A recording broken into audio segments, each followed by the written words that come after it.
Sampah sepertimu memang pantas duduk di sini. Itulah yang dikatakan adik iparku, di hari pernikahannya yang mewah. Dia dan ibu mertuaku sengaja menempatkan kursiku di sudut paling belakang, tepat di sebelah tong sampah. Aku hanya diam. Aku mengambil hadiah spesial yang sudah kusiapkan untuknya. 5 menit setelah aku pergi, saat dia membuka kado dariku, wajahnya pucat pasi dan dia menjerit histeris. Pesta pernikahannya hancur seketika. Karena isi kotak itu adalah... Sebelum ceritanya dimulai, silahkan tulis di kolom komentar dari daerah mana saja teman-teman yang menonton cerita ini. Jangan lupa like dan subscribe agar channel ini bisa semakin berkembang dan bisa mempersembahkan cerita yang lebih menarik lagi. Undangan itu tergeletak di meja kopi. Kertasnya tebal, berwarna krem gading, dengan ukiran emas timbul yang mengeluarkan aroma mahal. Nama Rizky dan Sabrina tercetak dalam huruf kaligrafi yang indah. Di bagian bawah, tertera nama keluarga besar, dan nama suaminya, Faris, ditulis dengan jelas. Nama Anita, istrinya, hanya dicantumkan sebagai lampiran kecil di bawah nama Faris. Seolah-olah dia adalah catatan kaki yang tidak penting dalam kehidupan suaminya sendiri. Anita menatap kertas itu dengan hati yang berat. Pernikahan Sabrina, adik iparnya, adalah acara yang paling dia takuti tahun ini. Kita harus datang, An, suara Faris memecah kesunyian di ruang tamu. Faris baru saja selesai mandi, dan sedang mengeringkan rambutnya dengan handuk. Dia menatap istrinya yang berdiri kaku, memandangi undangan itu seolah-olah itu adalah seekor ular berbisa. Kita harus datang, ulangnya, lebih tegas. Ini pernikahan adikku satu-satunya. Apa kata orang kalau kakaknya sendiri tidak hadir? Anita menoleh. Dia ingin sekali berteriak. Dia ingin bertanya, apa kata orang? Atau apa kata ibumu? Tapi dia menahan lidahnya. Dia menarik napas panjang, menenangkan gejolak di dadanya. Mas, kamu tahu bagaimana mereka memperlakukanku. Faris menghela napas, sebuah gestur yang sangat Anita kenal. Itu adalah napas frustrasi seorang pria yang terjepit di antara dua batu. Aku tahu, sayang. Aku tahu ibu dan Sabrina kadang keterlaluan. Tapi ini hari bahagia mereka. Setidaknya untuk satu hari ini, kita kesampingkan masalah. Demi menjaga nama baik keluarga. Nama baik keluarga. Frasa itu selalu menjadi tameng bagi Faris. Tameng yang dia gunakan untuk menghindari konfrontasi dengan Ibu Fatimah, ibunya, dan Sabrina, adiknya. Bagi mereka, Anita adalah duri dalam daging. Dia adalah wanita berhijab dari keluarga sederhana yang dianggap tidak selevel dengan keluarga mereka. Anita adalah seorang akuntan yang cermat, pintar, dan mandiri, tapi di mata Ibu Fatimah, dia hanyalah gadis kampung yang berhasil menjerat putra kesayangan mereka. Penghinaan itu datang dalam berbagai bentuk, dari yang halus hingga yang terang-terangan. Anita masih ingat dengan jelas, setahun yang lalu, dia sangat bangga dengan taman anggrek kecilnya di balkon apartemen. Dia merawatnya dengan cinta. Suatu hari, Ibu Fatimah datang berkunjung. Keesokan harinya, semua anggreknya layu, daunnya menguning seperti terbakar. Butuh waktu seminggu bagi Anita untuk menemukan penyebabnya. Di bawah pot terbesar, dia menemukan sisa-sisa garam kasar. Ibu Fatimah telah dengan sengaja menyiram tanamannya dengan air garam. Ketika Anita mencoba mengatakannya pada Faris, Faris hanya berkata, mungkin ibu tidak sengaja, An. Kamu tahu ibu tidak mengerti tanaman. Sabrina, di sisi lain, lebih brutal dan langsung. 3 bulan lalu, Anita sedang bekerja keras menyelesaikan laporan audit penting untuk klien besar. Dokumen setebal 200 halaman itu tergeletak rapi di meja kerjanya. Sabrina, yang sedang berkunjung, tidak sengaja, tersandung dan menumpahkan secangkir kopi hitam panas ke seluruh tumpukan kertas itu. Ops, maaf, Mbak, katanya dengan nada suara yang dibuat-buat terkejut.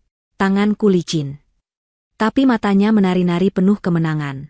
Anita harus bekerja 3 hari 3 malam tanpa tidur untuk menyusun ulang data yang hancur, dan dia hampir kehilangan klien tersebut. Faris? Dia hanya menyuruh Sabrina meminta maaf, yang dilakukan adiknya dengan senyum sinis. Dan sekarang, pernikahan ini adalah panggung terbesar bagi Sabrina dan Ibu Fatimah. Ini adalah kesempatan emas mereka untuk memamerkan status mereka dan, Anita yakin, untuk mempermalukannya di depan ratusan tamu. Aku akan datang, kata Anita akhirnya. Suaranya datar, tanpa emosi. Demi kamu, Mas. Demi menjaga nama baik keluargamu. Faris tersenyum lega. Dia memeluk istrinya. Terima kasih, sayang. Aku janji, setelah ini semua akan baik-baik saja. Anita tidak membalas pelukan itu. Dia hanya berdiri kaku. Tidak akan, batinnya. Tidak akan ada yang baik-baik saja. Selama seminggu berikutnya, Anita mempersiapkan diri. Bukan hanya secara mental. Dia memilih gaun terbaiknya, sebuah gamis sutra sederhana namun sangat elegan berwarna biru safir. Dia memadukannya dengan hijab yang serasi. Dia tidak akan memberi mereka kepuasan melihatnya tampil lusuh atau kalah. Dia akan datang dengan kepala tegak. Dan dia juga mempersiapkan hal lain.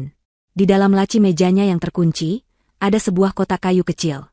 Di dalamnya ada sebuah map berisi dokumen-dokumen. Itu adalah hadiah yang sudah lama dia simpan, menunggu saat yang paling tepat. Hadiah yang dia kumpulkan dengan keahliannya sebagai akuntan, hadiah yang dia temukan ketika dia curiga dengan aliran dana di perusahaan patungan milik Faris dan Rizky, calon suami Sabrina. Dia telah menyimpannya sebagai jaminan, sebagai perlindungan. Tapi sekarang, melihat bagaimana Faris sekali lagi memilih keluarganya di atas perasaannya, Anita tahu ini bukan lagi jaminan. Ini adalah tiket keluarnya. Hari pernikahan tiba. Gedung itu megah. Ribuan bunga mawar putih dan lili menghiasi lobi. Musik orkestra mengalun lembut. Anita menggandeng lengan Faris, hijabnya tertata rapi, wajahnya tenang. Mereka berjalan menuju area penerima tamu. Ibu Fatimah dan Sabrina, yang terlihat cantik seperti seorang putri jahat dalam balutan gaun putihnya, sedang menyapa tamu lain. Sebelum mereka sempat mencapai barisan, seorang wanita muda dengan seragam panitia dan walkie-talkie mencegat mereka. Wanita itu tersenyum manis kepada Faris. "Selamat malam, Pak Faris. Silakan, meja keluarga sudah disiapkan di area VIP, tepat di depan panggung." Mata wanita itu kemudian beralih ke Anita. Senyum manis itu langsung memudar, digantikan oleh tatapan dingin dan meremehkan. "Ah, dan Anda pastilah Nyonya Anita." Ada penekanan aneh pada kata, Nyonya. "Iya, saya istrinya," kata Anita, tetap tenang. Wanita itu melihat ke papan klipnya, pura-pura memeriksa. Mohon maaf, Bu, sepertinya ada pengaturan khusus untuk Anda." Faris mengerutkan kening. "Pengaturan khusus apa?" "Dia istri saya. Tentu saja dia duduk dengan saya di meja keluarga." Wanita panitia itu tersenyum kaku. Instruksi dari Ibu Fatimah sangat jelas. "Pak, tamu atas nama Anita memiliki kursi terpisah. Mari, Bu, silakan ikut saya. Pak Faris, silakan langsung saja ke meja VIP. Ibu Fatimah sudah menunggu Anda." Detik itu, waktu terasa berhenti bagi Anita. Dia menatap Faris, menunggu pembelaan.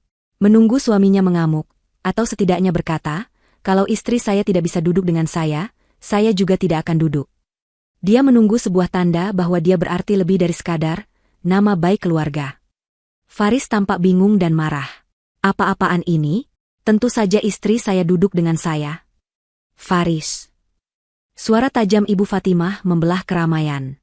Wanita parubaya itu berjalan cepat menghampiri mereka, gaunnya yang berwarna marun berkilauan. "Jangan buat keributan di sini. Tamu-tamu ayahnya Rizky sudah datang. Kamu ke meja VIP sekarang. Cepat." "Tapi, Bu." Faris menunjuk Anita. Panitia ini bilang kursi Anita dipisah. Ibu Fatimah melirik Anita dengan tatapan menghina yang sekilas. "Sudah, itu urusan gampang. Panitia hanya menjalankan tugas. Kamu temui tamu dulu. Jangan permalukan Ibu."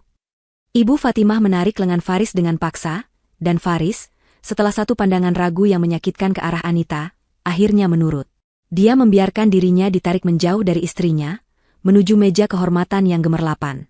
Anita ditinggalkan sendirian, berdiri di tengah lobi, di bawah tatapan panitia yang sinis. Hatinya yang tadi tegang, kini terasa hancur berkeping-keping. Ini lebih buruk dari yang dia bayangkan. Bukan hanya dihina, tapi juga ditinggalkan oleh suaminya sendiri di depan umum.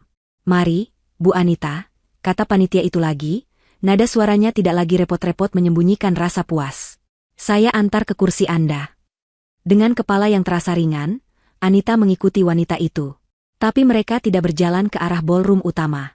Mereka berjalan ke arah yang berlawanan. Wanita itu memimpin Anita melewati meja-meja tamu yang megah, melewati panggung yang indah, melewati area keluarga tempat Faris kini duduk kaku di sebelah ibunya, menghindari tatapan Anita. Mereka terus berjalan. Semakin jauh, semakin ke belakang. Mereka berjalan sampai ke sudut paling belakang dari ballroom mewah itu. Sudut yang remang-remang, di mana musik orkestra terdengar samar, bersaing dengan suara denting piring yang berasal dari balik pintu berlabel, khusus pelayan. Disinilah letak kursi Anita. Itu bukan kursi pesta yang dibalut kain satin seperti kursi tamu lainnya. Itu adalah sebuah kursi lipat dari besi, jenis kursi yang biasa ditemukan di rapat RT. Cat putihnya sudah terkelupas di beberapa tempat, memperlihatkan karat di bawahnya. Dan lokasinya adalah puncak dari penghinaan. Kursi itu diletakkan tepat di sebelah pintu keluar masuk pelayan yang terus-menerus terbuka dan tertutup. Dan di samping kanannya, berjejer 3 tong sampah besar berwarna hitam. Meskipun tong-tong itu ditutup kain hitam agar terlihat samar, bau asam dari sisa makanan dan bunga layu tetap menguar tipis, bercampur dengan bau pembersih lantai dari area servis. "Silakan, Bu. Ini tempat Anda," kata panitia itu dengan senyum penuh. Dia tidak menunggu jawaban. Dia berbalik badan dan pergi, meninggalkan Anita sendirian di sudut penghinaan itu. Anita berdiri mematung. Dia bisa merasakan tatapan beberapa tamu dari meja terdekat yang memandangnya dengan penasaran dan kasihan. Dia bisa melihat Faris di kejauhan, yang kini menunduk, tidak berani melihat ke arahnya. Dia bisa merasakan air mata panas mulai menggenang di pelupuk matanya. Dia ingin lari. Dia ingin menangis. Dia ingin berteriak pada Faris, pada Ibu Fatimah, pada seluruh dunia.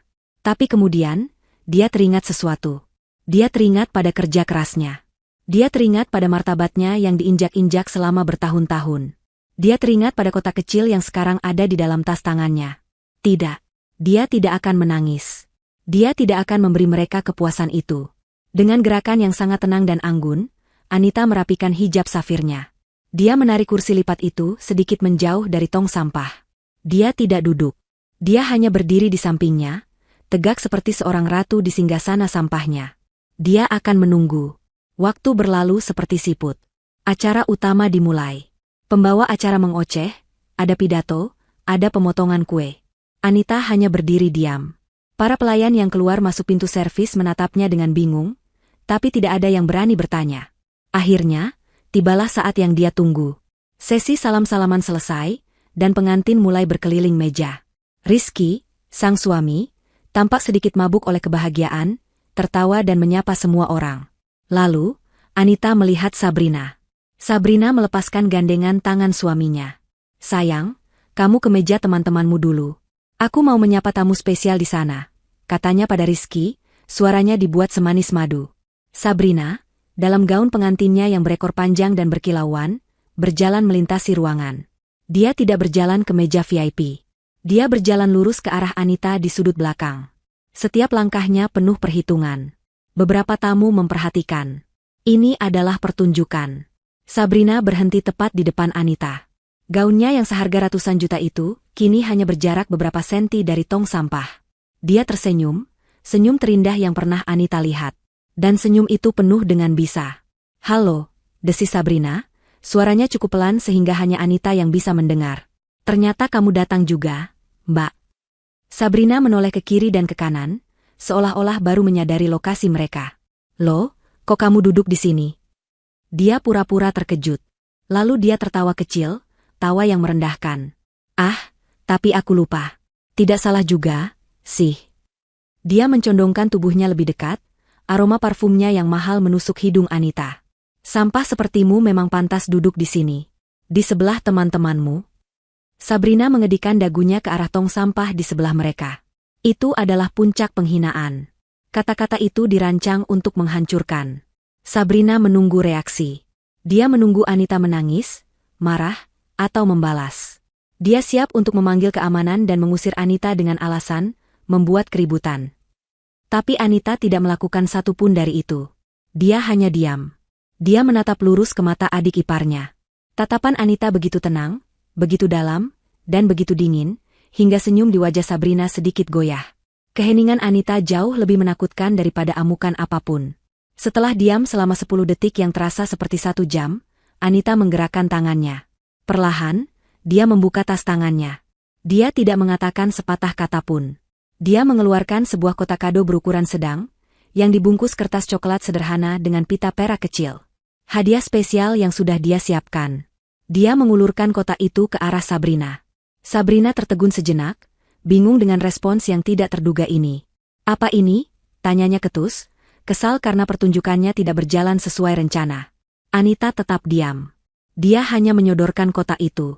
Dengan kasar, Sabrina menyambar kotak itu dari tangan Anita. Paling isinya juga murahan, sesuai dengan tempat dudukmu, cemoohnya. Saat itulah Anita akhirnya bergerak. Dia mengambil tas tangannya. Dia menatap Sabrina sekali lagi, tepat di matanya. Lalu, tanpa sepatah kata pun, dia berbalik badan.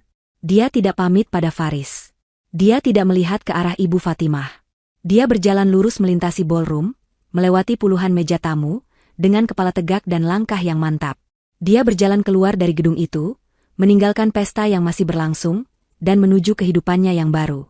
Di sudut ruangan, Sabrina masih memegang kotak kado itu. Dia kesal. Dia merasa dipermainkan. Berat juga, gumamnya. 5 menit berlalu. Didorong oleh rasa penasaran dan keinginan untuk menemukan bahan hinaan baru, dia memutuskan untuk membuka kado itu sekarang juga, di depan suaminya yang baru, Rizky. Langkah kaki Anita mantap saat dia berbalik. Dia tidak terburu-buru, tetapi juga tidak ragu-ragu. Setiap langkah adalah penegasan. Dia tidak lagi peduli pada musik yang megah, atau pada tatapan ratusan tamu.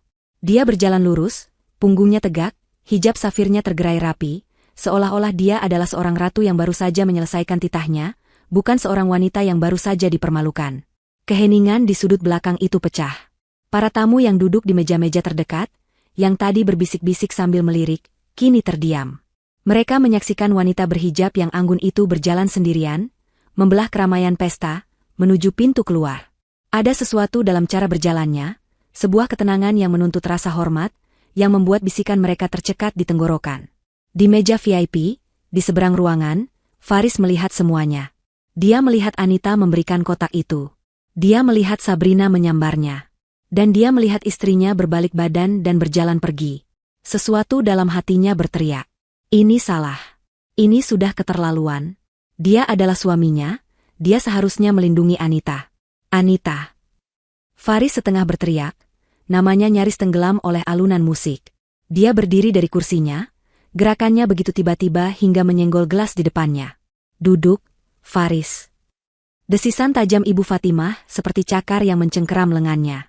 Wanita itu menarik lengan putranya dengan paksa, senyum bekunya masih terpasang, seolah-olah dia sedang menenangkan anak kecil yang rewel. Jangan buat keributan. Biarkan dia pergi. Bagus dia sadar diri dan tahu tempatnya. Perempuan tidak tahu diuntung itu hanya akan mempermalukanmu. Tapi, Bu. Faris menatap ibunya dengan nanar. Dia istriku. Dan aku ibumu. Balas Ibu Fatimah, suaranya rendah namun penuh racun. Kamu mau mempermalukan ibu dan adikmu di hari pernikahannya? Di depan ayah Rizky? Di depan semua rekan bisnis kita? Duduk. Masalah ini kita selesaikan di rumah. Faris goyah. Dia menatap ke arah panggung, tempat Pak Hilman, ayah Rizky, seorang pengusaha besar yang dihormatinya, sedang menatap ke arah meja mereka dengan kening berkerut. Tatapan itu, tatapan penuh tanda tanya dari mertua adiknya, lebih menusuk daripada tatapan penghinaan yang diterima Anita. Faris merasakan harga dirinya sebagai laki-laki runtuh. Dia terjebak. Dia ingin berlari mengejar Anita, meraih istrinya, dan meminta maaf. Tapi kakinya seolah terpaku di lantai. Perlahan, sangat perlahan, Faris kembali duduk di kursinya. Dia kalah. Dia menundukkan kepalanya, tidak sanggup lagi melihat ke arah pintu keluar. Dia membiarkan istrinya pergi, sendirian, setelah dihina sehina-hinanya oleh keluarganya sendiri. Rasa bersalah yang dingin dan berat mulai merayap di dalam dadanya. Anita tidak menoleh ke belakang. Dia tidak perlu tahu apakah Faris mengejarnya atau tidak. Jauh di dalam hatinya, dia sudah tahu jawabannya. Dia sudah melihat jawaban itu setiap kali dia mengadu tentang perlakuan Ibu Fatimah. Dia sudah melihat jawaban itu saat Sabrina menumpahkan kopi ke hasil kerja kerasnya. Dan dia melihat jawaban itu dengan sangat jelas malam ini, ketika Faris membiarkannya digiring ke kursi di sebelah tong sampah. Dia sampai di lobi yang megah. Udara di luar, yang sedikit berpolusi namun terasa bebas, memanggilnya. Pintu kaca otomatis terbuka untuknya. Dia melangkah keluar dari gedung yang dingin ber-AC itu ke udara malam Jakarta yang hangat. Suara klakson dan deru mesin dari jalan raya terdengar, seperti musik yang lebih jujur daripada orkestra di dalam. Satu tetes air mata akhirnya jatuh, mengalir di pipinya. Tapi itu bukan air mata kesedihan. Itu adalah air mata kelegaan. Air mata yang membersihkan sisa-sisa rasa sakit dan keraguan. Dia menghapusnya dengan cepat. Dia tidak akan menangisi masa lalu. Dia mengeluarkan ponselnya. Dia membuka sebuah aplikasi. Taksi yang dia pesan 1 jam yang lalu, dengan titik jemput di seberang jalan agar tidak menarik perhatian, sudah menunggunya. Dia mengirim 1 pesan singkat ke nomor yang sudah dia simpan baik-baik, nomor pengacara keluarga Rizky. Pesan itu hanya berisi 3 kata, sudah terkirim. 1 pesan lagi dia kirimkan ke Faris. Aku sudah pergi, Mas. Hadiah untuk Sabrina sudah kuberikan. Dia menyeberang jalan, tidak lagi melihat ke belakang, ke gedung pesta yang gemerlapan itu. Dia membuka pintu taksi dan masuk ke stasiun Gambir. Pak, katanya kepada sopir. Dia tidak hanya meninggalkan pesta. Dia meninggalkan seluruh kehidupannya yang lama. Di dalam ballroom, musik kembali mengalun normal. Pembawa acara membuat lelucon untuk mencairkan suasana. Insiden kecil di sudut belakang tadi hampir terlupakan. Ibu Fatimah tersenyum puas. Dia menang. Wanita perusa itu akhirnya pergi. Di atas panggung pelaminan, Sabrina masih memegang kotak kado berwarna coklat itu. Dia merasa kesal. Anita berhasil mencuri perhatian dengan aksi diam dan kepergiannya yang dramatis. Dasar tukang cari perhatian, desisnya pada Rizky, yang baru saja kembali ke sisinya setelah menyapa teman-temannya. Rizky, yang tidak menyadari drama barusan, tertawa. Dia masih dalam euforia pernikahannya. Sudahlah, sayang. Jangan pikirkan. Lihat, banyak sekali kado. Ayo, kita buka satu yang besar itu. Nanti, kata Sabrina. Matanya masih tertuju pada kotak coklat sederhana di tangannya. Kotak itu terlihat sangat tidak pantas di antara tumpukan kado lain yang dibungkus mewah. Aku mau buka yang ini dulu. Ibu Fatimah menghampiri mereka di panggung, wajahnya berseri-seri. Bagus, dia sudah pergi, bisiknya pada Sabrina. Akhirnya rumah tangga Faris akan tenang tanpa penyihir itu. Sabrina tersenyum licik. Dia mengangkat kotak dari Anita. Lihat, Bu. Hadiah dari si sombong itu. Halah, cibir Ibu Fatimah. Paling-paling isinya kain batik murahan atau panci. Sudah, buang saja. Nanti mengotori tanganmu. Tidak, kata Sabrina. Matanya berkilat jahat. Dia ingin lebih. Dia ingin penghinaan terakhir. Aku mau semua orang lihat. Aku mau buka di sini. Biar semua orang tahu selera rendahan istri Kak Faris. Didorong oleh rasa penasaran dan keinginan untuk mempermalukan Anita sekali lagi, Sabrina meletakkan kotak itu di pangkuannya. Rizky tertawa, mengira ini adalah bagian dari lelucon. Dia merangkul bahu Sabrina, siap untuk menertawakan apapun isi kado itu. Di atas panggung pelaminan yang dihiasi ribuan bunga impor, di bawah sorotan lampu yang hangat, Sabrina bersiap untuk pertunjukan utamanya. Rizky duduk di sebelahnya, terkekeh, masih belum menyadari apapun. Ibu Fatimah berdiri di dekatnya, wajahnya angkuh, menunggu untuk ikut mencemooh. Beberapa kerabat dekat dan teman-teman mulai memperhatikan, tertarik oleh fokus pengantin wanita pada sebuah kado sederhana. Mari kita lihat, kata Sabrina dengan suara yang dibuat-buat ceria, hadiah spesial apa yang diberikan oleh Mbak Anita tersayang. Dengan gerakan kasar, Sabrina merobek kertas kado coklat itu. Dia tidak peduli pada pitanya. Dia mencabiknya begitu saja. Di dalamnya, ada sebuah kotak kayu biasa. Tidak ada ukiran, tidak ada pernis mahal. Hanya kotak kayu polos yang bisa dibeli di toko kerajinan manapun.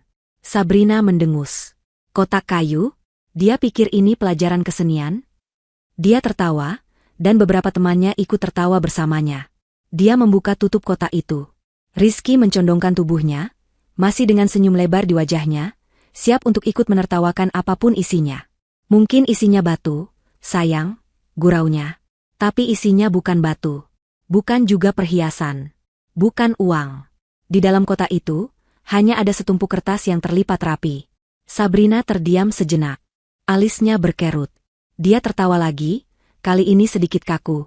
Dokumen? Dia memberiku kerjaan kantor di hari pernikahanku? Benar-benar tidak punya selera. Dia mencoba menjadikannya lelucon, tetapi suaranya terdengar sumbang. Di barisan depan, Pak Hilman, ayah Rizky, memperhatikan dengan seksama. Sebagai seorang pebisnis kawakan, dia tahu betul tampilan dokumen penting. Dan ekspresi menantunya yang baru itu tiba-tiba membuatnya waspada. Sabrina mengambil lembar paling atas. Itu adalah sebuah surat pengantar. Tapi bukan dari Anita. Itu adalah sebuah ringkasan, diketik rapi. Dia membaca judulnya dalam hati. Ringkasan alokasi dana pernikahan dan investasi patungan, Rizky Pratama dan Faris. Senyum di wajah Sabrina langsung membeku. Ini bukan lelucon. Apa itu, sayang? Tanya Rizky, senyumnya mulai luntur melihat perubahan di wajah istrinya. Anggaran dari wedding organizer? Bukannya semuanya sudah beres kita bayar? Sabrina tidak menjawab. Tangannya mulai gemetar. Dia melempar lembar pertama dan mengambil lembar kedua. Itu adalah salinan laporan rekening koran. Sebuah rekening koran dari bank swasta yang tidak dikenal Rizky, dengan nama pemilik, Sabrina. Di sana tertera dengan jelas, 2 minggu lalu, transfer masuk sebesar 500 juta rupiah. 3 hari kemudian, 300 juta rupiah lagi. Dia membalik lembar berikutnya dengan panik. Sekarang dia tidak lagi membacanya dalam hati. Napasnya tercekat di tenggorokan. Dia melihat salinan faktur. Vendor bunga fiktif, Mawar Abadi. Lunas. Vendor catering tambahan, Selera Nusantara. Lunas. Nama-nama vendor yang dia dan ibunya ciptakan dari udara kosong. Nama-nama yang mereka gunakan untuk menggelembungkan anggaran dan menipu Rizky serta keluarganya. Sabrina, kamu kenapa? Suara Rizky terdengar khawatir. Sabrina tidak bisa bicara.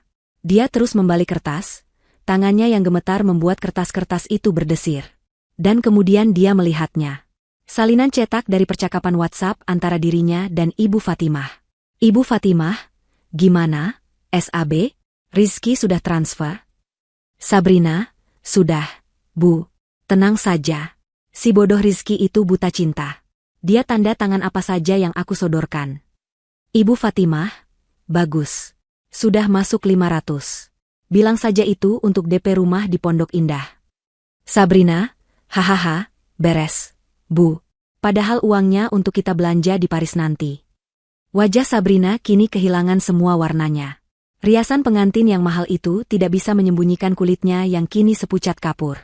Dia seperti mayat hidup yang didudukan di singgasana. Dia terus mengaduk-aduk kertas di dalam kotak, seolah-olah berharap menemukan sesuatu yang bisa menyangkal semua ini. Tapi yang dia temukan di bagian paling bawah kotak adalah pukulan terakhir. Sebuah flash drive USB kecil berwarna perak. Di flash drive itu, tertempel secarik label kecil yang ditulis dengan tulisan tangan Anita yang rapi dan tegak. Tulisannya singkat, jelas, dan mematikan. Rekaman audio. Percakapan Ibu Fatimah Sabrina. 10 Oktober, jam 3 sore. Rencana, menjebak si bodoh Rizky. Itu adalah paku terakhir di peti matinya. Kotak kayu itu terlepas dari jemarinya yang lemas. Kotak itu jatuh ke pangkuannya, menumpahkan semua kertas bukti itu ke gaun pengantinnya yang putih bersih. Kertas-kertas dosa itu menodai hari sucinya. Rizky, yang kini benar-benar khawatir, membungkuk untuk membantu. Sayang, kamu. Ucapannya terhenti. Matanya tidak sengaja mendarat di salah satu lembar kertas yang jatuh. Itu adalah cetakan layar WhatsApp. Dia melihat namanya. Dan dia membaca satu kata yang menghancurkan hatinya. Si bodoh Rizky. Rizky membeku. Dia mengambil kertas itu. Dia membaca kalimat di atasnya. Dia membaca kalimat di bawahnya. Dia mengambil kertas lain, salinan rekening koran. Dia melihat jumlah uang yang tidak pernah dia setujui. Waktu seolah berhenti. Rizky perlahan mengangkat kepalanya. Dia menatap wanita yang baru beberapa jam lalu sah menjadi istrinya. Sabrina menatap Rizky. Dia menatap ibunya, yang kini juga terlihat pucat pasi di bawah panggung. Dia menatap ratusan pasang mata tamu yang kini menatapnya dengan bingung. Wajahnya yang tadi merona bahagia kini menjadi pucat pasi seperti mayat. Dia membuka mulutnya. Tidak ada suara yang keluar. Napasnya terengah-engah, seperti ikan yang kehabisan air. Lalu, dia menjerit. Jeritan itu bukan jeritan kecil. Itu adalah jeritan yang melengking, penuh ketakutan, amarah, dan kekalahan telak. Jeritan itu merobek keheningan ballroom, mengalahkan raungan musik orkestra. Musik berhenti seketika. Pemain biola menggesek nadanya dengan canggung. Seluruh tamu, tanpa kecuali, berdiri dari kursi mereka, mata mereka tertuju pada pelaminan. Tidak. Sabrina berteriak, suaranya kini serak. Tidak. Itu bohong. Itu semua bohong. Itu fitnah. Dia mulai meraup kertas-kertas itu, berusaha meremasnya, menyembunyikannya. Tapi Rizky sudah memegang bukti utamanya. Wajahnya yang tadi hangat dan penuh cinta, kini gelap dan dingin seperti badai. Dia tidak menatap Sabrina. Dia menatap Ibu Fatimah. Apa ini? Tanyanya, suaranya bergetar menahan amarah.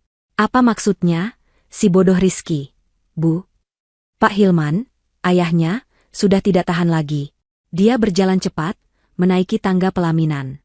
Wajahnya merah padam. Rizky, berikan ayah kertas-kertas itu. Sekarang. Pak Hilman tidak membuang waktu. Dengan 2 langkah cepat, dia sudah berada di atas panggung. Wajahnya yang biasanya tenang dan berwibawa kini mengeras seperti batu granit. Dia tidak meminta kertas-kertas itu. Dia merebutnya dari tangan Rizky yang masih gemetar. Matanya yang tajam, mata seorang pebisnis yang telah membangun kerajaan dari nol, memindai lembar pertama. Ayah. Rizky berbisik, suaranya parau. Diam, Rizky, kata Pak Hilman, suaranya rendah dan berbahaya. Dia tidak perlu berteriak untuk membuat seluruh ballroom menahan napas. Dia membaca lembar kedua, lalu ketiga. Wajahnya semakin gelap setiap detiknya. Hadiah dari Anita adalah sebuah mahakarya akuntansi forensik. Itu bukan sekadar tuduhan, itu adalah sebuah audit yang sempurna. Lembar pertama adalah ringkasan. Di sisi kiri, tertera anggaran yang diajukan Sabrina dan Ibu Fatimah kepada Rizky. Totalnya mencapai angka miliaran yang fantastis. Di sisi kanan, tertera biaya sebenarnya dari vendor yang sama, hasil verifikasi Anita. Bunga, catering, gedung, gaun. Perbedaannya sangat jauh. Ada lebih dari 2 miliar rupiah yang menguap. Lembar-lembar berikutnya adalah jejak uang itu. Salinan rekening koran. Anita telah melacaknya dengan cermat. Uang itu mengalir dari rekening perusahaan patungan Rizky dan Faris, yang seharusnya hanya untuk bisnis, ke rekening holding yang baru dibuat. Lalu, dalam hitungan jam, uang itu dipecah dan ditransfer lagi ke sebuah rekening atas nama yang tidak dikenal. Rekening rahasia. Rekening gelap milik Sabrina. Kertas-kertas itu terus bercerita. Ada salinan faktur dari vendor fiktif.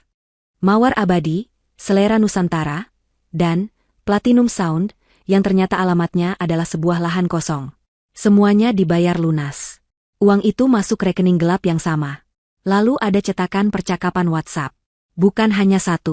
Tapi puluhan. Percakapan antara Ibu Fatimah dan Sabrina yang merinci segalanya. Ibu Fatimah, pastikan kamu pakai alasan catering tambahan untuk teman-teman ayahnya. Rizky tidak akan berani menolak. Sabrina, beres, Bu. Si bodoh itu sudah transfer lagi. Dia benar-benar percaya semua omonganku. Aku bilang saja, ayah nanti malu kalau jamuannya kurang. Dia langsung setuju. Ibu Fatimah, bagus. Ingat, setelah menikah, segera desak dia untuk membelikanmu rumah atas namamu. Pakai alasan anak kita butuh tempat yang lebih privat.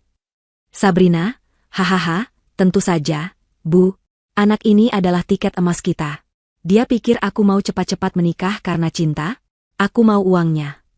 Rizky, yang membaca dari balik bahu ayahnya, merasakan darahnya surut dari wajahnya. Anak kita. Bisiknya. Fitnah. Itu semua fitnah. Ibu Fatimah akhirnya menemukan suaranya. Dia berlari ke kaki panggung, gaun marunnya tersingkap-singkap. Perempuan itu, Anita. Dia yang mengedit semua ini. Dia dendam pada kami. Dia iri pada Sabrina. Percaya padaku, Rizky. Aku ibumu. Sabrina, melihat ibunya bertindak, ikut-ikutan. Dia bangkit, gaun putihnya kini kusut dan ternoda oleh kertas-kertas. Benar? Itu bohong. Rizky, sayang, kamu percaya padaku, kan? Itu semua rekayasa. Dia penyihir. Teriaknya histeris. Rizky menatapnya. Wanita yang dia cintai. Wanita yang dia pikir akan menjadi ibu dari anak-anaknya. Wajah cantik itu kini terlihat asing. Seperti topeng iblis yang mengerikan. Cintanya yang meluap-luap beberapa jam lalu kini menguap, digantikan oleh rasa jijik yang dingin. Pak Hilman mengangkat satu tangannya, menghentikan histeria Ibu Fatimah. Dia menatap wanita itu dengan dingin. Anda bilang ini editan, Bu Fatimah? Anda bilang ini fitnah? Dia membungkuk dan mengambil flash drive USB kecil berwarna perak yang tergeletak di lantai panggung. Dia memegangnya di antara 2 jari. Saya kebetulan selalu membawa asisten saya yang siap dengan laptop untuk presentasi bisnis mendadak. Dia melambai ke seorang pria muda berjas di dekat panggung. Bawa laptopmu ke sini. Sambungkan ke sistem suara. Jangan. Sabrina menjerit panik. Ayah. Jangan. Wajah Ibu Fatimah kini benar-benar pucat. Pak Hilman, saya mohon jangan permalukan kami. Kita bisa bicarakan ini baik-baik. Bicara baik-baik. Suara Pak Hilman menggelegar. Setelah Anda dan putri Anda mencoba menipu putra saya miliaran rupiah. Asisten itu sudah menyambungkan laptop. Ballroom yang tadinya senyap kini tegang menunggu. Pak Hilman mengangguk. Asisten itu menekan play. Tidak ada musik. Yang terdengar adalah suara tawa. Tawarnya Sabrina yang biasa didengar Rizky. Serius, Bu? Aku tinggal bilang saja aku, ngidam, belanja di Paris. Si bodoh Rizky itu pasti akan memberiku kartu kredit tanpa limit. Itu suara Sabrina. Lalu suara Ibu Fatimah. Bagus, Nak, kamu memang pintar. Pastikan dia tidak curiga. Soal kehamilan itu, kamu urus saja surat palsunya. Gampang itu. Dokter langganan ibu bisa atur. Hening. Suara Sabrina lagi, kali ini sedikit ragu. Tapi, Bu, apa ini tidak keterlaluan? Berbohong soal hamil? Suara Ibu Fatimah tertawa. Keterlaluan? Yang keterlaluan itu si Anita. Beraninya dia jadi istri Faris. Ini setimpal. Kita dapat uangnya, Faris bebas dari penyihir itu, dan kamu hidup enak. Rizky itu bodoh karena cinta. Kita hanya memanfaatkan kebodohannya. Itu bukan dosa, itu pintar. Rekaman itu berhenti. Keheningan yang menyusul 1000 kali lebih menusuk daripada jeritan Sabrina. Di meja VIP, Faris menunduk. Dia meremas taplak meja begitu keras, hingga buku-buku jarinya memutih. Faris bebas dari penyihir itu.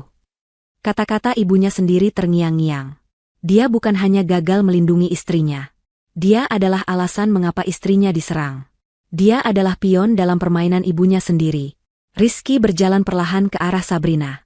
Gaun pengantin itu kini terlihat seperti kostum Halloween yang konyol. Dia berdiri sangat dekat. Wajahnya tenang, tapi matanya mati. Jadi, bisik Rizky, namun suaranya terdengar jelas di mikrofon yang masih menyala.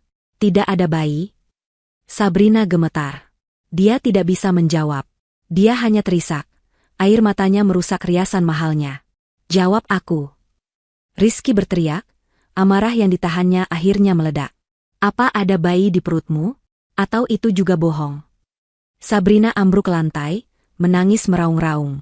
Ampun, Mas. Ampun. Aku cinta sama kamu. Ibu.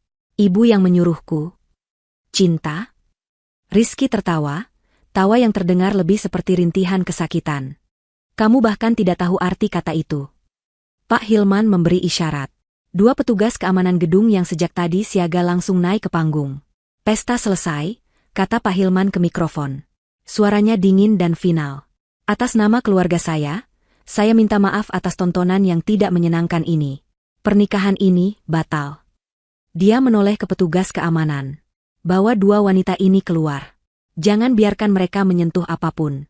Hubungi polisi. Ini adalah kasus penipuan. Tidak. Tidak. Ibu Fatimah memberontak saat lengannya dipegang. Faris. Tolong ibumu, Nak. Faris. Sabrina menjerit-jerit histeris saat diseret dari panggung. Gaun putihnya terseret di lantai yang kotor. Lepaskan. Aku pengantinnya. Rizky. Rizky, tolong aku. Aku hamil, Mas. Aku benar-benar hamil. Lepaskan. Para tamu terperangah.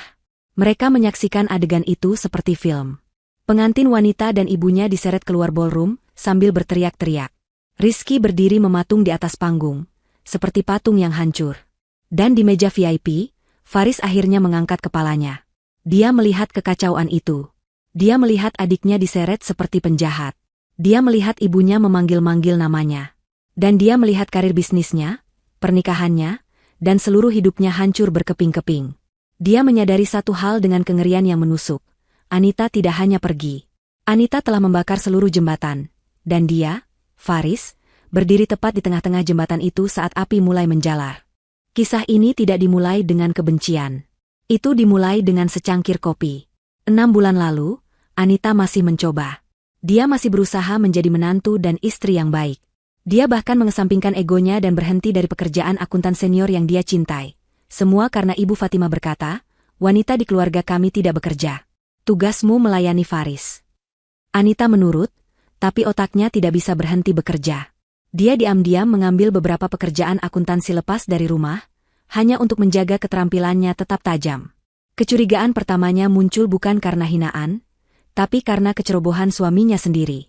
Faris dan Rizky baru saja menandatangani kontrak untuk sebuah proyek properti kecil, sebuah usaha patungan. Rizky menyuntikkan modal besar, sementara Faris mengelola operasional. Dan karena pernikahan Sabrina dan Rizky akan segera berlangsung, Ibu Fatimah mengusulkan ide brilian. Agar transparan, bagaimana kalau semua biaya pernikahan Sabrina diambil dari rekening perusahaan patungan itu, usulnya suatu malam saat makan malam. Nanti Rizky tinggal potong saja dari profitnya Faris. Adil, kan? Sekalian melatih Sabrina mengelola keuangan rumah tangga. Biar dia yang bantu Faris urus administrasi. Rizky, yang sedang kasmaran, setuju. Faris, yang selalu ingin membahagiakan ibunya, juga setuju. Bagi mereka, itu adalah solusi praktis.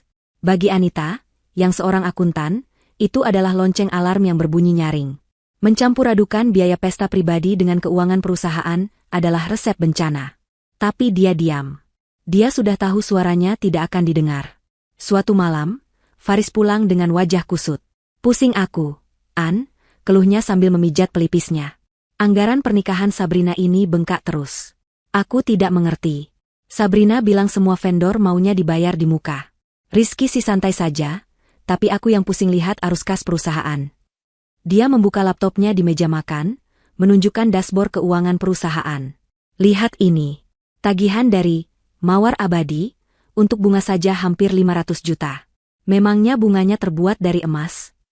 Anita, sambil membawakan suaminya segelas air hangat, melirik layar laptop. Dia tidak peduli dengan jumlahnya. Matanya tertuju pada nama. Mawar Abadi. Mas, kata Anita pelan, setahuku, Mawar Abadi itu sudah tutup. Bangkrut. 6 bulan lalu. Faris mengerutkan kening. Ah, masa? Mungkin namanya saja yang sama. Sabrina tidak mungkin salah. Dia kan dibantu ibu. Malam itu, setelah Faris tertidur, Anita tidak bisa tidur. Dia membuka laptopnya sendiri. Dia mulai mencari. Benar saja. Mawar Abadi telah dinyatakan pilot. Sebuah tanda bahaya besar berkedip di otaknya. Dia tidak konfront Faris. Dia tahu itu percuma. Faris akan membela ibu dan adiknya. Jadi, dia melakukan apa yang paling dia kuasai. Dia mulai mengaudit. Secara diam-diam, di malam hari, ketika Faris sudah tidur, Anita menggunakan keahliannya. Dia ingat Faris pernah menyimpan kata sandi perbankan bisnisnya di manajer kata sandi bersama mereka, yang mereka gunakan untuk membayar tagihan listrik dan air. Dia membukanya dengan tangan gemetar, merasa bersalah, tetapi didorong oleh firasat yang lebih kuat. Dia masuk, dan dunianya runtuh. Dia melihat polanya. Tagihan masuk dari vendor. Faris menyetujuinya. Uang ditransfer dari rekening patungan ke rekening vendor. Tapi itu bukan rekening vendor. Itu adalah rekening penampung. Sebuah rekening atas nama perusahaan yang tidak dia kenali. Dia melacak perusahaan itu. Jaya Mandiri Sentosa. Alamatnya terdaftar di sebuah ruko kosong. Tidak ada aktivitas. Murni perusahaan cangkang. Dia bekerja sepanjang malam, melacak jejak digital uang itu. Titik terangnya datang dari kesalahan bodoh Sabrina. Sabrina, dalam kesombongannya, pernah meneruskan email buletin dari sebuah butik mewah di Paris ke Anita, dengan subjek, "Lihat, Mbak. Ini tasku bulan depan. Jangan iri ya." Anita biasanya akan menghapusnya. Tapi malam itu, sesuatu membuatnya berhenti. Dia melihat alamat email pengirim di buletin itu. Bukan email pribadi Sabrina. Itu adalah sebuah alamat email yang aneh, admin.jayams@gmail.com. Jantung Anita berdebar. Jaya Mandiri Sentosa. JMS. Dia menggunakan email itu untuk mereset kata sandi beberapa platform. Dan dia berhasil masuk ke akun pendaftaran domain perusahaan cangkang itu. Dan di sana, terdaftar atas nama Sabrina, adalah rekening bank rahasia. Rekening gelap. Tempat miliaran rupiah uang Rizky dan Faris dikumpulkan. Dia mencetak semuanya. Laporan bank, faktur palsu, bukti pendaftaran perusahaan. Dia sudah punya cukup bukti untuk menjebloskan mereka ke penjara. Tapi dia masih ragu. Ini adalah keluarga suaminya. Pukulan terakhir datang 2 minggu sebelum pernikahan. Ibu Fatimah dan Sabrina datang ke apartemen mereka saat Faris ada di rumah. Mereka pikir Anita sedang sibuk di dapur, menyiapkan minuman. Mereka duduk di ruang tamu, berbicara dengan suara keras, terlalu bersemangat dengan rencana mereka. Anita, yang sedang memotong buah, tidak sengaja meninggalkan ponselnya di meja konter dapur, yang berbatasan langsung dengan ruang tamu. Aplikasi perekam suaranya menyala. Dia tidak sedang mencoba menjebak mereka. Dia hanya lupa mematikannya setelah merekam catatan untuk klien lepasnya tadi pagi. Ketika dia memutar rekaman itu malam harinya untuk mencari catatannya, dia malah mendengar suara mereka. Dia mendengar rencana, jebakan hamil. Dia mendengar cemoohan, si bodoh Rizky. Dia mendengar tawa iblis mereka, merencanakan liburan mewah mereka. Dan yang paling menyakitkan, dia mendengar ibunya berkata kepada Sabrina, biarkan saja si Anita itu. Nanti setelah kamu menikah, kita buat Faris menceraikannya. Kita bilang dia mandul. Saat itulah hatinya membeku. Ini bukan lagi soal uang. Ini soal harga diri. Ini soal kelangsasan hidupnya. Anita menyimpan semua bukti itu. Dia membuat 2 salinan. 1 set lengkap, berisi semua rincian teknis, dia masukkan ke dalam amplop besar. 1 lagi, yang lebih ringkas, dramatis, dan mudah dicerna, berisi ringkasan, cetakan WhatsApp, dan flash drive audio, dia masukkan ke dalam kotak kayu sederhana. Dia masih tidak tahu apa yang akan dia lakukan dengan itu. Dia menyimpannya sebagai jaminan. Lalu, hari pernikahan itu tiba. Kursi di sebelah tong sampah. Sampah sepertimu memang pantas duduk di sini. Hinaan Sabrina adalah pelatuknya. Dan ketidakpedulian Faris adalah peluru yang ditembakkan. Di lobi, sebelum dia pergi, dia mampir ke toilet wanita. Dia membuka ponselnya. Dia mengirim 1 email. Email yang sudah dia siapkan di draftnya selama 2 minggu. Penerimanya adalah Pak Hilman, yang emailnya dia temukan di proposal bisnis perusahaan patungan itu, dan disalin ke pengacara pribadi Pak Hilman. Subjeknya, bukti penipuan pernikahan, penting segera. Lampirannya adalah seluruh set bukti lengkap yang dia miliki. Dia menekan, kirim. Lalu dia berjalan keluar, memanggil taksi, dan pergi ke stasiun. Dia tidak memberikan kotak itu pada Sabrina sebagai balas dendam. Dia memberikannya sebagai pernyataan. Sebagai tanda bahwa permainan telah berakhir. Kini, dia duduk di kereta yang melaju dalam gelap, membelah malam. Ponselnya bergetar tanpa henti di dalam tasnya. Panggilan dari Faris. Puluhan panggilan tak terjawab. Dia mengeluarkannya, menatap layar yang menyala dengan nama suaminya. Dengan 1 gerakan tenang, dia menekan tombol daya, menahannya, dan mematikan ponsel itu. Dia menyandarkan kepalanya ke kaca jendela yang dingin. Dia tidak tahu apa yang akan terjadi selanjutnya. Tapi untuk pertama kalinya setelah bertahun-tahun, dia merasa bisa bernapas. Ballroom yang tadinya riuh oleh musik dan tawa, kini senyap. Senyap yang memekakan, hanya diisi oleh isak tangis histeri Sabrina yang menggema dari kejauhan saat dia diseret melewati lobi, dan teriakan-teriakan putus asa Ibu Fatimah yang memanggil nama Faris. Para tamu, yang berjumlah ratusan, berdiri kaku di antara meja-meja mereka. Piring-piring berisi makanan pesta yang mahal terlantar begitu saja. Di atas panggung, Rizky berdiri seperti patung tragedi. Wajahnya yang tampan kini kosong, matanya menatap lurus ke kue pernikahan 9 tingkat di sebelahnya. Kue itu, simbol cinta mereka, kini terlihat seperti monumen kebohongan yang mengejek. Dia tidak bergerak. Dia bahkan tidak berkedip. Dia hancur dari dalam. Pak Hilman, ayahnya, adalah satu-satunya orang yang bergerak dengan tujuan. Wajahnya merah padam karena amarah, tetapi suaranya tetap terkendali, dingin, dan mematikan. Dia mengambil mikrofon dari pembawa acara yang gemetaran. Bapak-bapak, ibu-ibu, para tamu undangan yang saya hormati, suaranya menggelegar, memecah kesunyian. Atas nama keluarga besar saya memohon maaf yang sebesar-besarnya atas tontonan yang tidak pantas ini. Dia berhenti sejenak, membiarkan kata-katanya meresap. Beberapa tamu mulai mengeluarkan ponsel, berpura-pura memeriksa waktu, tetapi sebenarnya mereka merekam. Gosip terbesar tahun ini sedang terjadi di depan mata mereka. Pesta ini, lanjut Pak Hilman, dan pernikahan ini, secara resmi saya nyatakan batal. Gemerisik suara terkejut terdengar di seluruh ruangan. Batal. Bukan hanya resepsinya, tapi pernikahannya. Pak Hilman adalah orang yang memegang kata-katanya. Dia menoleh ke tim pengacaranya, yang sudah berdiri di sisi panggung. Urus pembatalannya segera. Saya mau nama baik keluarga saya bersih dari penipuan ini. Dia kemudian menatap para tamu lagi. Silakan nikmati hidangan yang terlanjur disajikan, atau jika Anda berkenan, Anda boleh pulang. Sekali lagi, saya minta maaf. Selamat malam. Itu adalah perintah.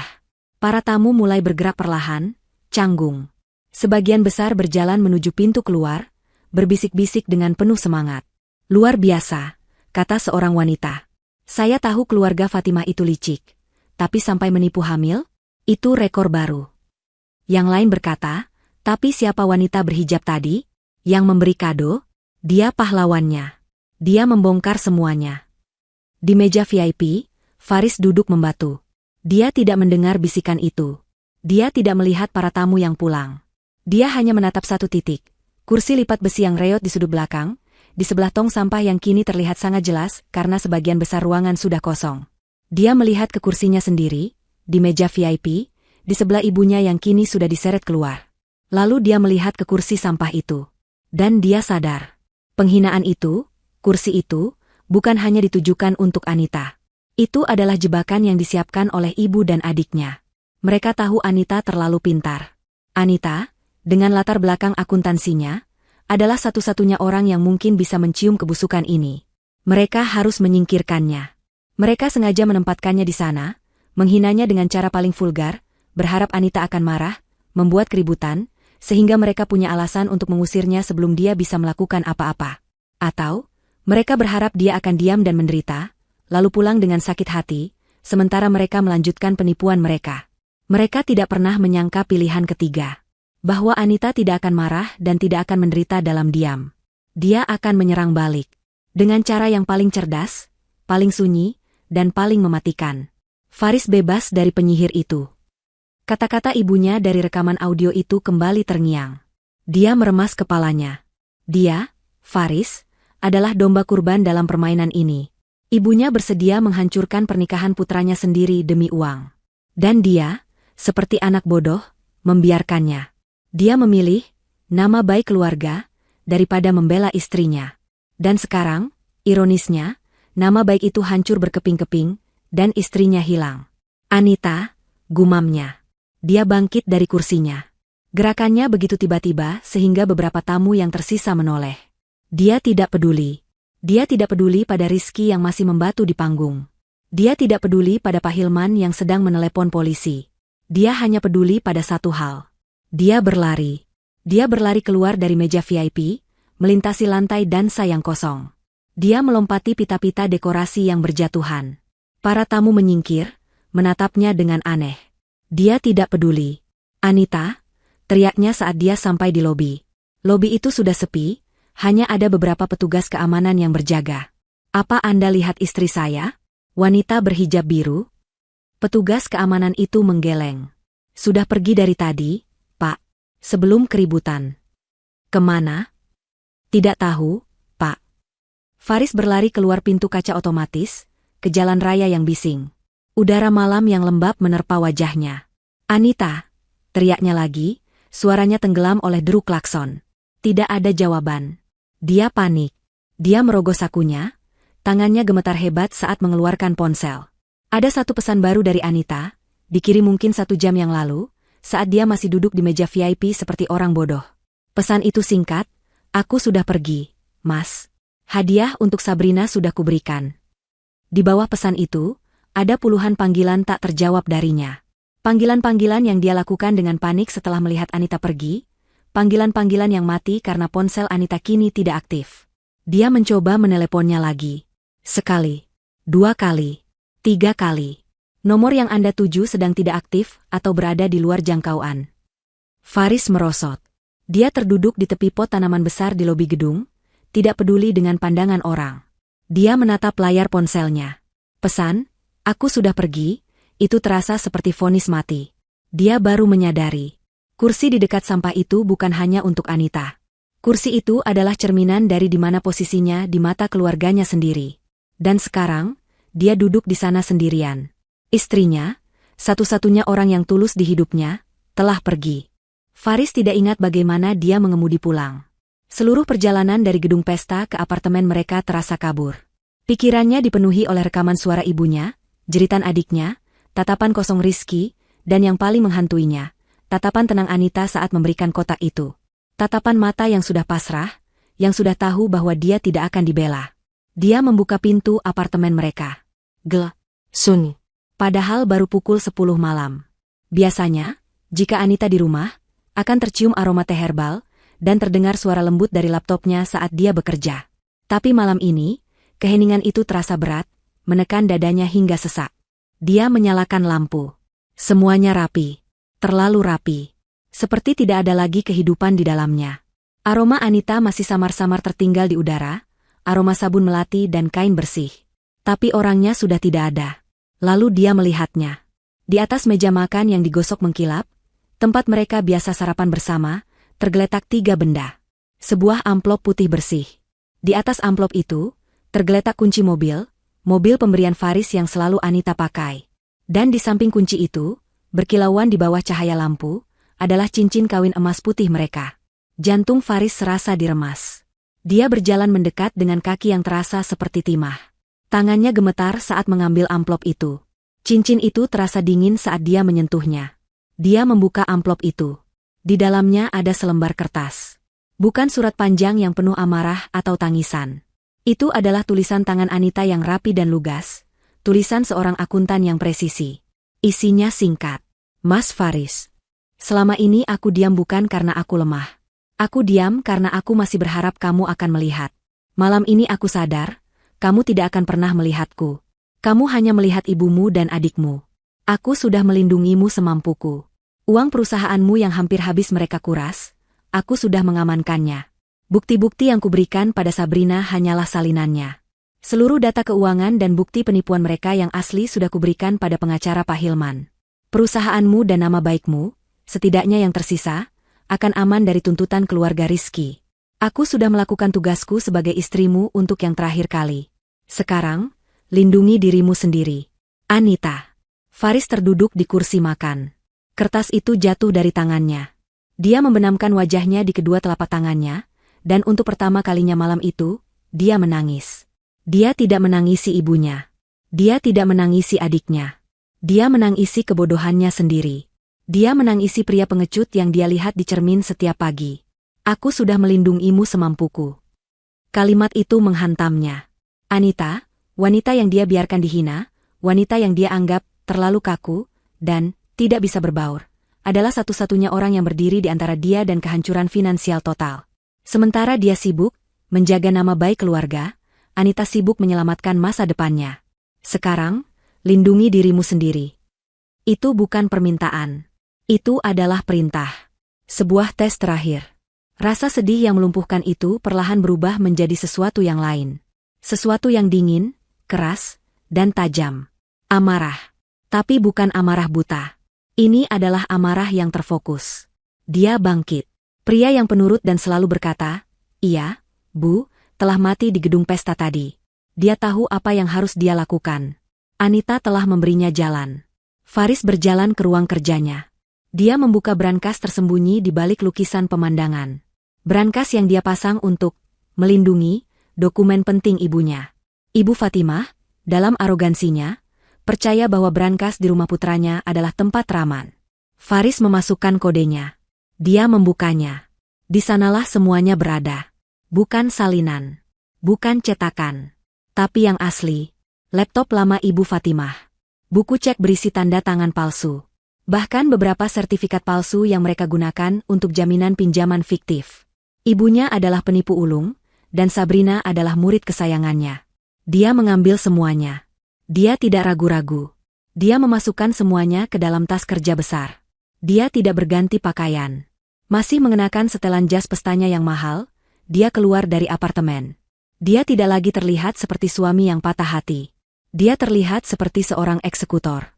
Dia mengemudi, kali ini dengan mantap, menembus malam. Tujuannya bukan rumah ibunya. Tujuannya adalah kantor polisi pusat, tempat dia tahu Pak Hilman akan membuat laporannya. Dia tiba di kantor polisi yang terang benderang oleh lampu neon. Suasananya sibuk. Dia melihat beberapa wartawan di lobi, jelas sudah mencium bau berita besar. Dia berjalan lurus ke meja resepsionis. "Saya Faris," katanya dengan suara tenang dan berat. "Saya di sini untuk menyerahkan bukti tambahan terkait kasus penipuan yang dilaporkan oleh Pak Hilman. Pelakunya adalah Ibu Fatimah dan Sabrina." Petugas di meja itu terkejut. "Anda, keluarga mereka?"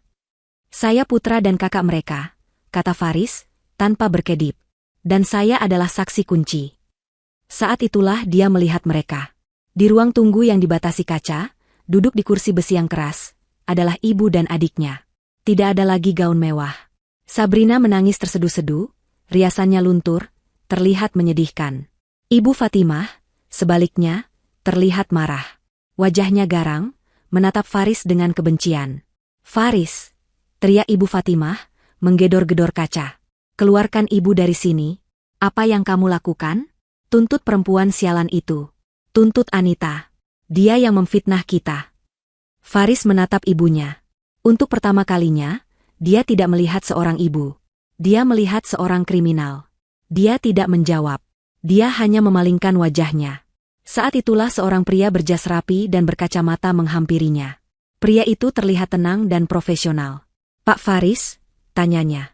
Ya, jawab Faris, mengira dia adalah pengacara yang ditunjuk Pak Hilman.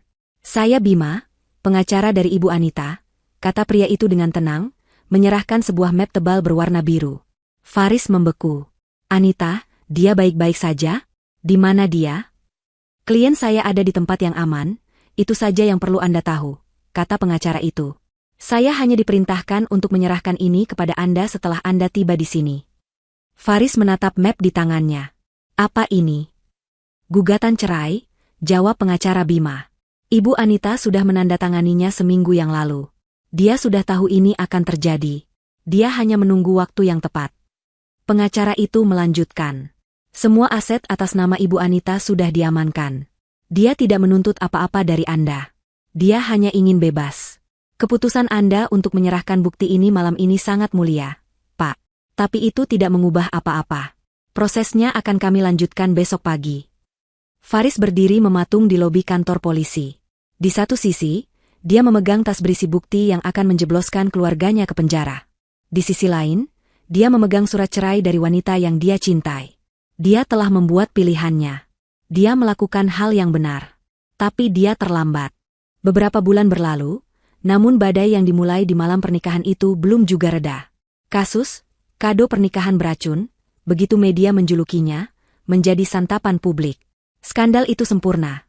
Ada cinta, pengkhianatan, uang miliaran, dan drama keluarga tingkat tinggi.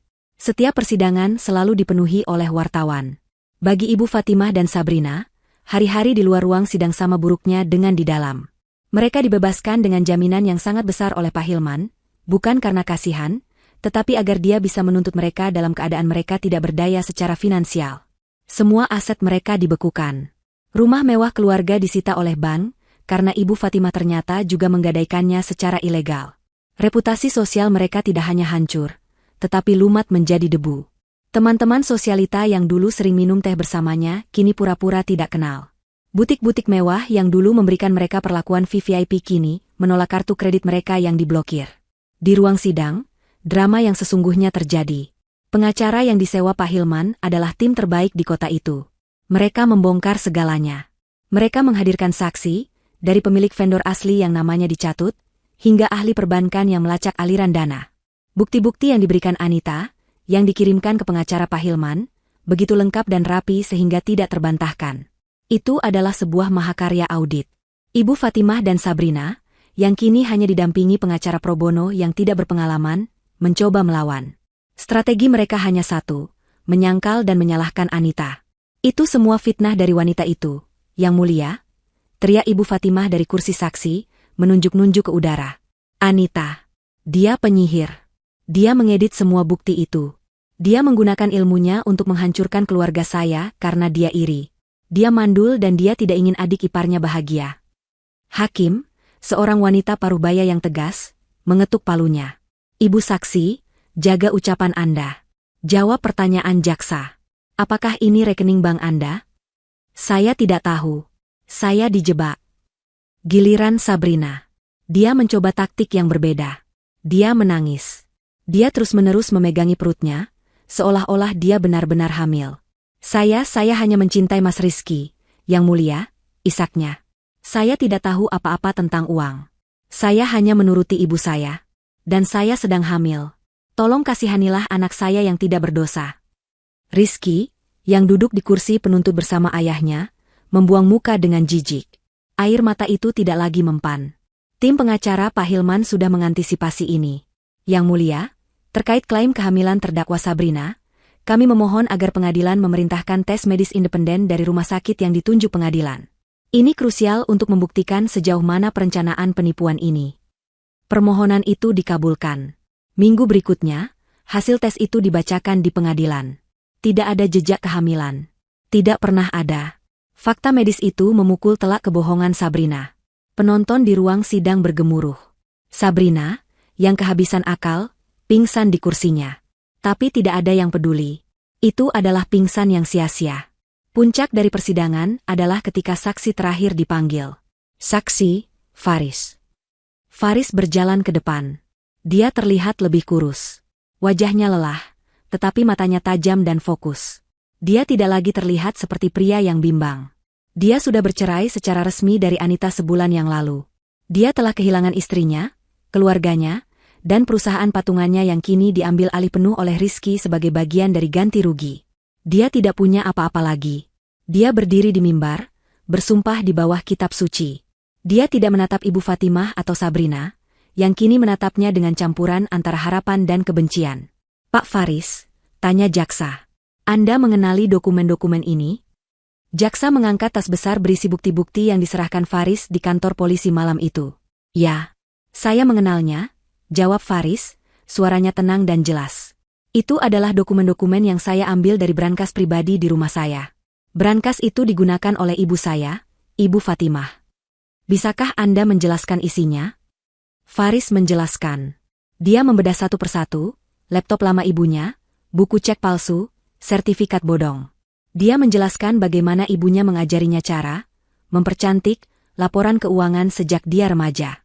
Dia menjelaskan bagaimana ibunya dan Sabrina merencanakan proyek pernikahan, ini sebagai cara untuk menguras kekayaan Rizky. Dia berbicara tanpa emosi, seolah-olah dia sedang membacakan laporan audit, sama seperti yang biasa dilakukan Anita. Anda sadar bahwa kesaksian Anda akan memberatkan ibu kandung dan adik kandung Anda. Faris berhenti sejenak. Dia menelan ludah. Ya, saya sadar. Lalu mengapa Anda melakukannya? Faris akhirnya mengangkat kepalanya. Untuk pertama kalinya, dia menatap ibunya. Ibu Fatimah menggelengkan kepalanya pelan, matanya memohon, mengancam. Faris, jangan. Desisnya dari kursi terdakwa. Saya melakukannya, kata Faris, suaranya kini bergetar sedikit, bukan karena ragu, tapi karena kebenaran. Karena kebenaran harus diungkap.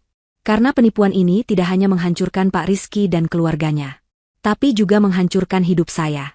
Dan menghancurkan satu-satunya orang baik yang pernah saya kenal. Dia tidak menyebut nama Anita, tapi semua orang di ruangan itu tahu siapa yang dia maksud. Itu adalah paku terakhir. Kesaksian anak kandung. Hari putusan tiba. Ruang sidang penuh sesak. Ibu Fatimah dan Sabrina, kini mengenakan baju tahanan berwarna oranye, masuk dengan tangan di borgol. Mereka tidak lagi menangis. Wajah mereka kosong. Hakim membacakan putusannya dengan suara tegas.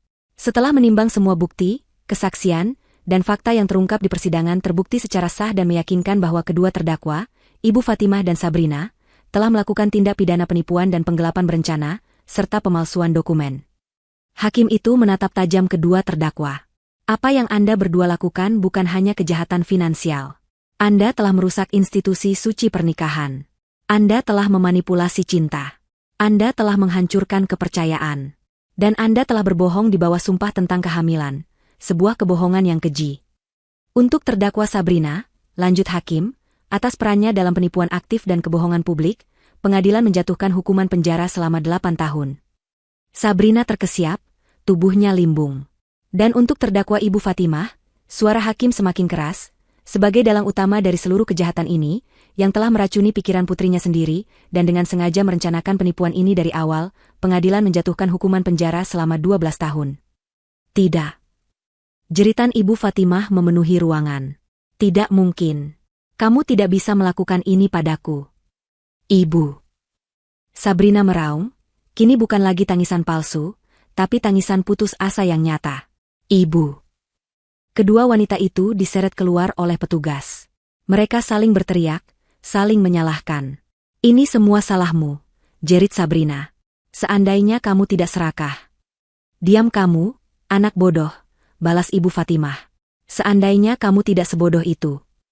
Karma telah selesai menjalankan tugasnya.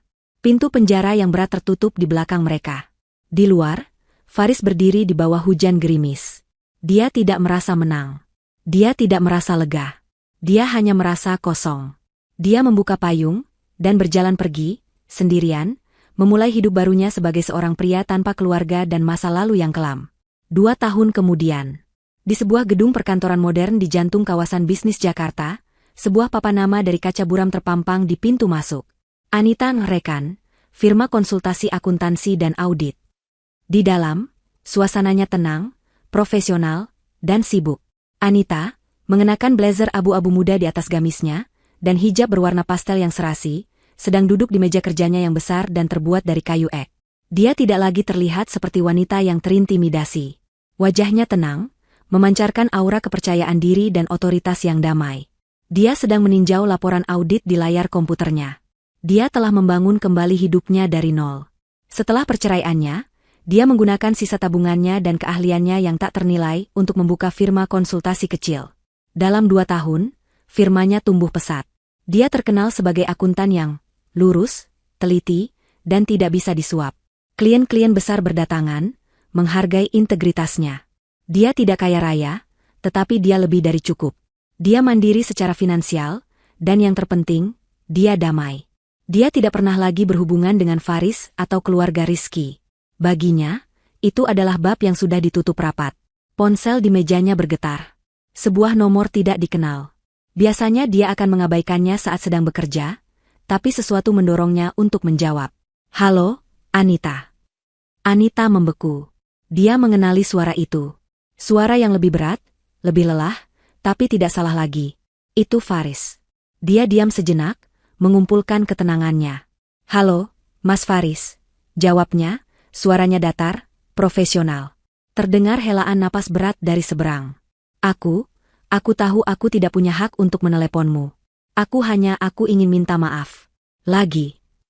Anita bersandar di kursinya. Sudah aku maafkan sejak lama, Mas. Bukan, kata Faris cepat. Bukan maaf yang seperti itu. Aku minta maaf bukan karena aku ingin dimaafkan. Aku minta maaf karena aku harus mengatakannya. Aku minta maaf karena aku pengecut. Aku minta maaf karena aku membiarkanmu melalui semua itu sendirian. Aku minta maaf karena aku buta. Aku baru saja keluar dari toko buku. Aku melihatmu di majalah bisnis. Wanita inspiratif tahun ini. Anita tersenyum tipis. Itu hanya majalah. Bagiku bukan, suara Faris terdengar parau. Aku sekarang bekerja sebagai manajer logistik di Surabaya. Hidupku sederhana. Aku hanya ingin kamu tahu bahwa apa yang kamu lakukan, itu memberiku pelajaran. Kesaksianku di pengadilan, itu adalah satu-satunya hal benar yang aku lakukan dalam hidupku. Dan aku melakukannya karena kamu. Keheningan menyelimuti percakapan itu. Aku senang kamu baik-baik saja, Mas, kata Anita akhirnya, tulus. Aku harus kembali bekerja. Ada klien yang menunggu. Ya, tentu saja, kata Faris, terdengar sedikit kecewa, tapi mengerti. Jaga dirimu baik-baik, Anita. Kamu pantas bahagia. Kamu juga, Mas. Selamat tinggal. Anita menutup telepon. Dia tidak merasa sedih. Dia tidak merasa marah. Dia hanya merasa selesai. Benar-benar selesai. Dia menatap keluar jendela kantornya. Kota terbentang di bawahnya. Dia bebas. Dia menang. Di hari yang sama, ratusan kilometer jauhnya, di sebuah lembaga pemasyarakatan wanita, jam berkunjung baru saja dimulai. Ruangan itu pengap, panas, dan berbau keringat serta disinfektan. Para narapidana, mengenakan seragam oranye yang pudar, duduk berhadapan dengan keluarga mereka, dipisahkan oleh meja kayu yang kotor. Di sudut ruangan, 2 wanita duduk berhadapan. Tidak ada yang mengunjungi mereka. Mereka hanya duduk di sana, karena jam wajib berkumpul di luar sel. Itu adalah Ibu Fatimah dan Sabrina. Waktu tidak berbelas kasihan pada mereka. Ibu Fatimah, yang dulu angkuh dengan rambut disasak tinggi, kini terlihat tua dan kuyu. Rambutnya menipis dan beruban, diikat seadanya. Wajahnya penuh kerutan kebencian. Sabrina, yang dulu cantik seperti putri, kini terlihat kusam. Kulitnya pucat, matanya bengkak karena terlalu banyak menangis dan kurang tidur. Sisa-sisa kecantikannya telah luntur oleh kenyataan pahit kehidupan penjara. Gara-gara kamu, desis Ibu Fatimah, suaranya serak. Ini adalah pertengkaran yang sama seperti yang mereka lakukan setiap hari selama 2 tahun terakhir. Seandainya kamu tidak sebodoh itu. Seandainya kamu tidak menjerit. Seandainya kamu ikuti saja rencanaku. Sabrina menatap ibunya dengan mata mati. Rencana ibu? Rencana ibu yang membawa kita ke sini. Aku sudah bilang jangan serakah. Kita ambil sedikit saja. Tapi ibu tidak. Ibu mau semuanya. Ibu yang serakah. Aku serakah? Ibu Fatimah tertawa mengejek. Aku serakah untuk siapa? Untuk kamu, anak tidak tahu diuntung. Supaya kamu bisa hidup enak. Supaya kamu bisa pamer. Aku tidak peduli. Aku benci ibu. Jerit Sabrina, suaranya tertahan agar tidak didengar penjaga. Ibu menghancurkan hidupku. Lihat aku sekarang. Aku jelek. Aku di sini. Ini semua salah ibu. Salahku? Bentak Ibu Fatimah. Matanya menyala. Ini semua salah perempuan sialan itu. Ini semua salah Anita. Seandainya dia mati saja. Sabrina tidak menjawab. Dia hanya menunduk, menatap tangannya yang kapalan karena kerja paksa di Binatu penjara. Dia menangis dalam diam, bukan karena penyesalan atas kejahatannya, tapi karena penyesalan atas nasibnya. Di luar, matahari bersinar terik. Di kantornya yang sejuk, Anita tersenyum. Seorang klien baru saja menyetujui kontrak besar. Dia berdiri, merapikan hijabnya, dan berjalan ke ruang rapat, siap untuk masa depan yang telah dia bangun sendiri, di atas puing-puing masa lalu yang telah dia tinggalkan.